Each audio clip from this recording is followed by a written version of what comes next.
जय माता रानी प्रिय भक्तगणों, स्वागत है आप सभी का आप ही अपने चैनल ज्ञानार्थ में। श्रोता, आज आप रसपान करेंगे साल 2024 में अहोई व्रत कथा का। यह व्रत कार्तिक लगते ही अष्टमी को किया जाता है, जिस वार की दीपावली होती है। अहोई आठे भी उसी वार को ही पड़ती है। इस व्रत को वे स्त्रियां ही करती हैं जिनके संतान होती है। बच्चों की माँ दिन भर व्रत रखें, सायकाल दीवार पर अष्टकोष्ठक की अहोई की पुतली रंग भर कर बनाएं। उस पुतली के पास सेई तथा सेई के बच्चों का चित्र भी बनाएं या छपी हुई अहोई अष्टमी का चित्र मंगलवार दीवार पर लगाएं तथा उसका पूजन कर सूर्यास्त के बाद अर्थात तारे निकलने पर अहोई माता की पूजा करने से पहले पृथ्वी को पवित्र करके चौक पूर कर एक लोटा जल भरकर एक पटरे पर कलश की भांति रखकर पूजा करें। अहोई माता का पूजन करके माताएं कहानी सुने। पूजा के लिए माताओं पहले से ही एक चांदी की अहोई बनाए जिसे स्याऊ कहते हैं और उसमें चांदी की 2 दाने मोती डलवा लें। जिस प्रकार गले के हार में पेंडिल लगा होता है उसी तरह चांदी की अहोई डलवा लें और डोरे में चांदी के दाने डलवा लें। फिर अहोई की रोली चावल दूध व भात से पूजा करें। जल से भरे लोटे पर सतिया बना लें। एक कटोरी में हलवा तथा रुपए बायना निकाल कर रख लें और 7 दाने गेहूं के लेकर कहानी सुने। कहानी सुनने के बाद अहोई स्याऊ की माला गले में पहन लें। जो बायना निकाल कर रखा था उसे सासू जी के पांव लगाकर आदर पूर्वक उन्हें दे दे। इसके बाद चंद्रमा को अर्घ्य देकर स्वयं भोजन करें। दीपावली के बाद किसी भी शुभ दिन अहोई को गले से उतारकर उसका गुड़ में भोग लगाएं और जल की छींटे देकर मस्तक झुकाकर रख दें। जितने बेटे हैं उतनी बार तथा जितने बेटों का विवाह हो गया है उतनी बार चांदी के 2-2 दाने अहोई में डालते जाएं। ऐसा करने से अहोई माता प्रसन्न हो बच्चों की दीर्घायु के लिए नित नए मंगल करती रहती हैं। इस दिन पंडितों को पेठा दान करने से शुभ फलों की प्राप्ति होती है। जिस स्त्री को बेटा हुआ हो अथवा बेटे का विवाह हुआ हो तो उसे अहोई माता का उजमन करना चाहिए। एक थाली में 7-7 पूड़ियां रखकर उन पर थोड़ा सा हलवा रखें। इसके साथ ही एक साड़ी ब्लाउज उस पर सामर्थ्य अनुसार रुपए रखकर थाली के चारों ओर हाथ फेर कर श्रद्धा पूर्वक सासू जी के पांव लगवाकर वह सभी सामान सासू जी को दे दें। तिल तथा रुपए सासू जी अपने पास रख लें तथा हलवा पूरी का बायना बांट दें। बहन बेटी के यहाँ भी बायना भेजना चाहिए। आइए अब रसपान करते हैं होई आठे व्रत कथा। एक साहूकार था जिसके 7 बेटे थे, 7 बहुएं थी तथा एक बेटी थी। दिवाली से पहले कार्तिक बदी अष्टमी का 7 बहुएं अपनी इकलौती ननद के साथ जंगल में मिट्टी खोद रही थी। वहीं स्याहू की मांद थी। मिट्टी खोदते समय ननद के हाथ से सेही का बच्चा मर गया। स्याहू माता बोली, मैं तेरी कोख बांधूंगी। तब ननद अपनी 7 भाभियों से बोली कि तुमसे से मेरे बदले कोख बंधवाने से इनकार कर दिया, परंतु छोटी भाभी सोचने लगी कि यदि मैं कोख नहीं बंधवाऊंगी तो सासू नाराज हो जाएंगी। ऐसा विचार कर ननद के बदले में छोटी भाभी ने अपनी कोख बंधवा ली। इसके बाद जब उससे जो लड़का होता तो 7 दिन बाद मर जाता था। एक दिन उसने पंडित को बुलवाकर पूछा, मेरी संतान 7वें दिन क्यों मर जाती है? तब पंडित ने कहा कि तुम सुरही गाय की पूजा करो। सुरही गाय स्याहू माता की भाईली है, वह तेरी कोख तब तेरा बच्चा जिएगा। इसके बाद से वह प्रातः काल उठकर चुपचाप सुरही गाय के नीचे सफाई आदि कर जाती है। गौ माता बोली कि आजकल कौन मेरी सेवा कर रहा है, सो आज देखूंगी। गौ माता खूब तड़के उठी। क्या देखती है कि एक साहूकार के बेटे की बहू उसके नीचे सफाई आदि कर रही है। गौ माता उससे बोली, मैं तो तेरी सेवा से प्रसन्न हूँ, इच्छा अनुसार जो चाहे मांग लो। तब साहूकार की बहू बोली कि स्याहू माता तुम्हारी भाईली है और उसने मेरी कोख बांध रखी है, सो मेरी कोख खुलवा दो। गौ माता ने कहा, अच्छा। अब तो गौ माता समुद्र पार अपनी भाईली के पास उसको लेकर चली। रास्ते में कड़ी धूप थी, सो वो दोनों एक पेड़ के नीचे, गरुण पंखानी पक्षी का बच्चा था, सांप उसको डसने लगा।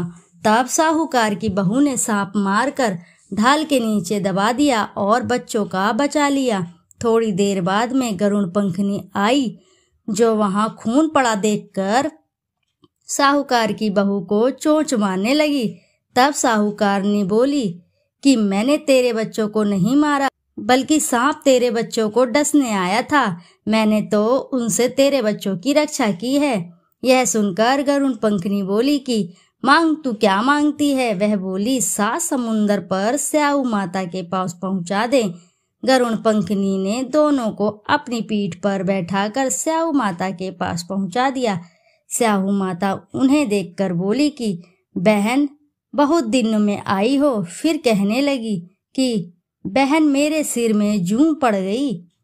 तब सुरही के कहने पर साहूकार की बहू ने सलाई से उनकी जुएं निकाल दी। इस पर स्याहू माता प्रसन्न होकर बोली कि तूने मेरे सिर में बहुत सलाई डाली है, इसलिए 7 बेटे और बहू होंगी। वह बोली, मेरा तो एक भी बेटा नहीं है, 7 बेटे कहाँ से होंगे?